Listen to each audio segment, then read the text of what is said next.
Well, good afternoon, everybody.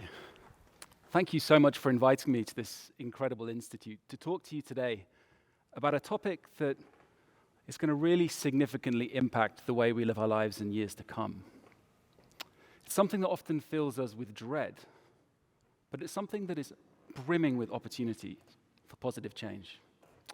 So as you may be able to tell from my accent, I'm from England, and it's here that I work as a pediatric anaesthetist at the Royal London Children's Hospital. I form one part of an incredible team working together to look after acutely unwell children and children coming to hospital for surgical and diagnostic procedures. But sadly, the children we look after today face a future that is rather uncertain, and it's down to us, everyone in this room, to do something about that. Because as we speak, we are still recovering from the acute health impacts of COVID-19 and the economic issues that are occurring as a result of that. But looming behind this acute insult is a more chronic one, perhaps more insidious, but it's one that's going to severely impact the way we live our lives. So today, I want to talk to you about the relationship between our health and the health of our planet. Because as we speak, our planet is in need of intensive care. It's going to need ambition, drive, and innovation if we're going to nurse it back to the point of recovery. Because we can't deny the facts.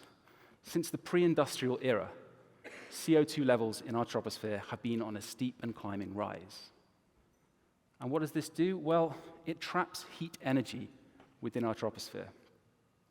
It causes surface temperatures to rise, sea levels to rise. And that trapped energy has to be released somehow, and that's why we're seeing this increase in extreme weather events worldwide. But why am I, as a doctor, concerned about climate change? Well, to put it bluntly, it's not good for you. So let's think about some concepts that are relatively understandable for my simple brain. Air pollution, well, that clearly isn't going to be good for us. And in fact, in the UK, it's our single greatest environmental threat, contributing to 28 to 36,000 excess deaths per year. And it's worse on a global scale. 4.5 million people die each year due to the air that we breathe. Now, if this was a contaminated water supply, I'm sure we'd be doing much more about it. But as things stand, we're pretty stagnant. But it's not just air pollution alone. Unfortunately, year in and year out, health metrics related to climate change are monitored by the Lancet in their Lancet Countdown report on health and climate change. And unfortunately, these metrics are all heading in the wrong direction. So let's take a look at heat. As things stand, we know that heat is probably not that good for us. It causes us to feel dehydrated, but it actually increases rates of cardiovascular and respiratory disease. And it can lead to death. And sadly, in the last 20 years, we have seen a 68% increase in deaths in the over 65 related to extreme heat exposure. And when it's too hot, we can't go out and work. And last year alone, we lost 470 billion hours of work due to the air that we're breathing, due to the heat. And that leads to economic problems as well. And we lost a potential $669 billion due to this loss of work last year. But if you're not interested in the Lancet and scientific papers, go on social media, and Twitter will tell you there's been a 155% increase in negative comments related to heat waves. So it's clear it's not just our politicians feeling the heat on social media. But there are many other impacts when it comes to our health and our changing climate, which are a bit more nuanced. So let's think if there's been an extreme weather event, a fire or a flood. Sure, with that there can be injury, trauma, and death. But what about the downstream impacts of these significant events? When you've lost your school, your hospital, your infrastructure's underwater, well, then you start to affect the social determinants of health, and you start to get unhealthy populations. Throw into that, our changing climate is leading to situations where we're getting new infectious diseases come up, putting us at greater risk of co-epidemics. We're seeing increasing rates of tick-borne and insect-borne diseases, such as malaria, dengue fever, and Lyme disease. And then let's look at food. Year in and year out, crop yield potential has been on a downward trend, and that leads to rising food prices, malnutrition, and poverty. And then when where you live becomes uninhabitable, be it due to an extreme weather event or flood, then you're forced to migrate. And the World Bank predicts that between now and 2050, there are going to be 216 internal migrants, people moving within country because of the climate because of climate change, forcing them to move on. And when you get people forced to move and share limited resources, you create the conditions rife for conflict. And out of the 25 countries already at greatest risk of environment, most vulnerable to climate change, 14 of them are already mired in conflict. And just to add on to this, all of these problems that I've just talked about only act to exacerbate pre-existing healthcare inequalities, which are so rife worldwide.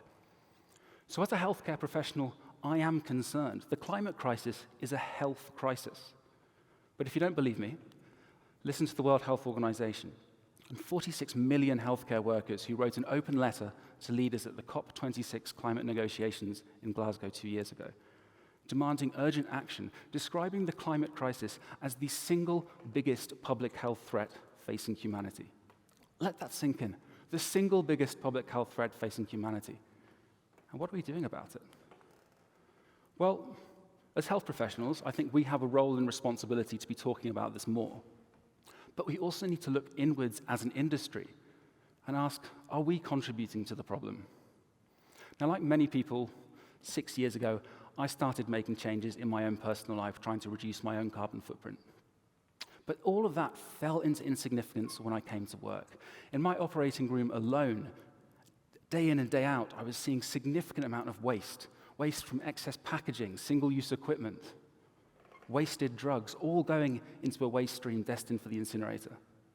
And add to my horror, the anesthetic gases I use to keep my patients asleep are potent greenhouse gases, some of them up to 2,540 times more warming than CO2. So there have been many organizations over the last 20 years that have been concerned about this and doing incredible things. And I'm really proud to be part of a national health service in the UK that is committed to net zero emissions. Now, the Centre for Sustainable Healthcare, Healthcare Without Harm, and the National Health Services Sustainable Development Unit in the 90s and 2000s started to question the fact that healthcare always just seems to get away with it when it comes to emissions. Healthcare is going to produce emissions, and, well, we need healthcare, so we're going to just let it slide. And in 2019, Healthcare Without Harm wrote a really important paper asking us, what is the climate footprint of healthcare? What it found was quite concerning. Out of all the global emissions, 4.4% of them are from healthcare. If the health system were a country, it would be the 5th largest emitter on the planet, emitting the same greenhouse gas emissions as 514 coal-fired power plants. And it's on the whole linked to healthcare spending, with the USA, China, and Europe topping the charts. So countries who spend more on health, which is a good thing, are emitting more, which is bad. So the time has come to decouple this relationship. Because at the moment, we're stuck in a cycle, where again, we're going to find ourselves on the front line dealing with another global health crisis. But we're contributing to the problem, making our patients sicker. So I want to tell you a bit about my journey within sustainable healthcare. The key to this is collaboration. Now, like I say, 6 years ago, I was trying to make some changes in my personal life when it came to carbon footprint. But then when I started working as an anesthetic trainee, I was really disheartened by the impact I was having at work. I was working at Barts Health at the time. It's one of the UK's largest healthcare trusts, made up of 5 hospitals across central London. And I found an organisation who would be willing to take used oxygen masks, anesthetic masks, and PVC tubing and turn them into tree ties for the horticultural industry. They'd do this for free, so I thought this was a real winner. The hospital is going to be really keen, they're going to love it. But how to start this whole project? I've been used to doing clinical projects, and that's quite easy to sort of understand where you need to go for advice. But for this, I had no idea. So what did I do? I did what we always do in the hospital. I picked up the phone, and I dialed 0. So I eventually got hold, after speaking to a robot for about 5 minutes, to this man here. This is Neil Allen. He's the waste manager at Barts Health. And that halo around his head is there for a reason. He really is an angel when it comes to managing healthcare waste in a sustainable fashion. And he was quite surprised. He said, "You are the second person this week who has contacted me about a similar scheme. Doctors never talk to us." We had the makings of a little team. So our team got to work. We had to get buy-in from the waste team, our management, our clinical leaders, our nurses, our infection prevention control team, subcontracted firms working for the hospital. It took a while. There was a lot of bureaucracy, a lot of red tape. But because the trust was supportive in this project, we got it over the line. And 6 months later, we'd rolled out the scheme across 2 of our hospitals in central London. We collected over 0.5 ton of medical PVC. And whilst the impact of PVC and waste in general is actually rather small in comparison to the carbon footprint of healthcare, these visual bins got people talking and started the green conversation. I'd like to say it was easy. It wasn't. It involved stepping outside of my clinical silo of working. It involved my clinical leaders looking at me and asking, "Why on earth are you obsessed with the trash so much?" I suddenly developed the nickname as the rubbish trainee, which I wasn't too happy about. I knew as a trainee that I was going to be moving on from that hospital soon. We rotate around various different hospitals so we get a good exposure of different specialities. But I wanted this project to continue and others to flourish. So I decided to set up a small group. So welcome to the world of the Greener Anesthesia Group, or GAG, which not only sounds like the noise you'd make when you take a COVID test, it also lacks inclusivity. This first project that we did involved so many different people, we thought maybe keeping it like this would be a little bit myopic. So we came up with GASP after a bit of head scratching. It's still not perfect, still got anesthesia there. But what can I say? So we started off, we got our group together, and we got to work. We really wanted to get as much knowledge as we could within our group about sustainable healthcare, what it meant, what we can do to improve our emissions profile at work. We went to conferences. We started delivering talks at conferences, schools. Anyone who would listen, we would talk to them. We created a website, a brand identity, and then 6 years later, we are who we are today. An international, award-winning group of over 100 volunteers working worldwide towards our mission statement to take immediate collective action to reduce the environmental impact of healthcare in the UK and beyond. And our multidisciplinary group works out of 4 main domains: education, improvement, advocacy, and consulting. And from an education standpoint, we've contributed to international research on what education for sustainable healthcare would look like.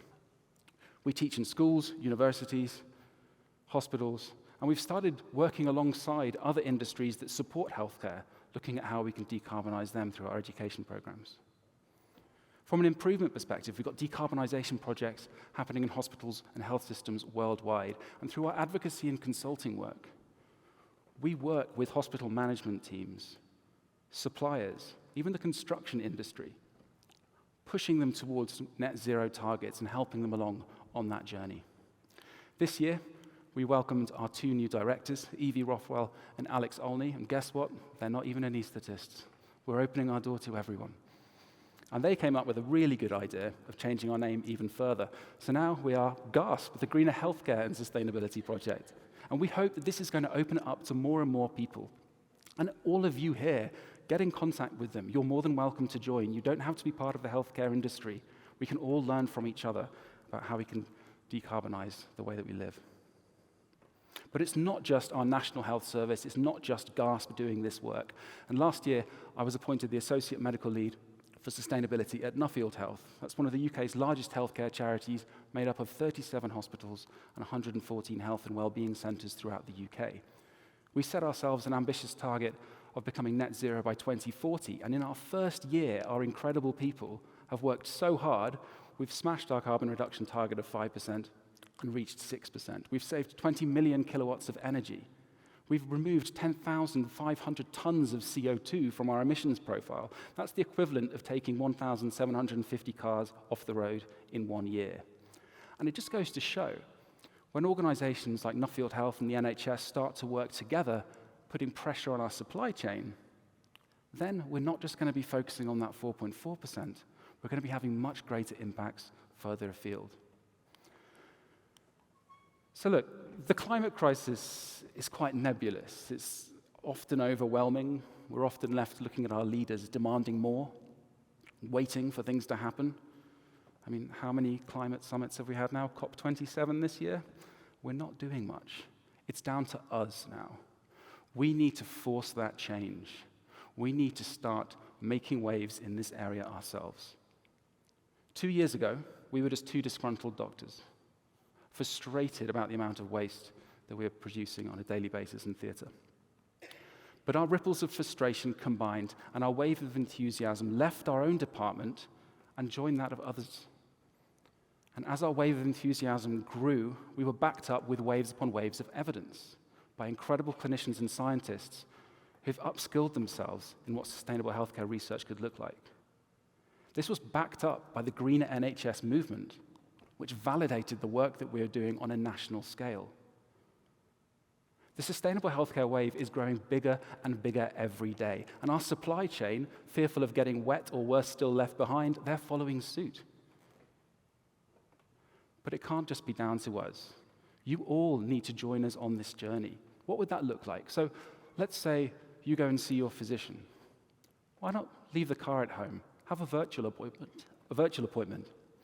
You'll save emissions that way. Why not adapt the health and climate co-benefits of cycling to work or reducing your meat intake? Because we all have a role to play. And I ask you all today to use the most important asset that you own, and that's your voice. Demand more from your healthcare providers. Demand more from your shops. Anyone you procure a service from, ask them what they're doing to decarbonize, because it's your planet. In healthcare, the Hippocratic Oath tells us to first do no harm. And as healthcare professionals, we need to get out of our mind that the harm that we're causing is just to the patient in front of us when we make mistakes. We need to think of the wider public health sphere of our actions. But it can't just be down to us. I require everyone here, everyone on this planet. We all need to get in, jump in, make a splash, disrupt, so we can all work together towards a healthier future, a healthier planet, and our survival within it. Thank you.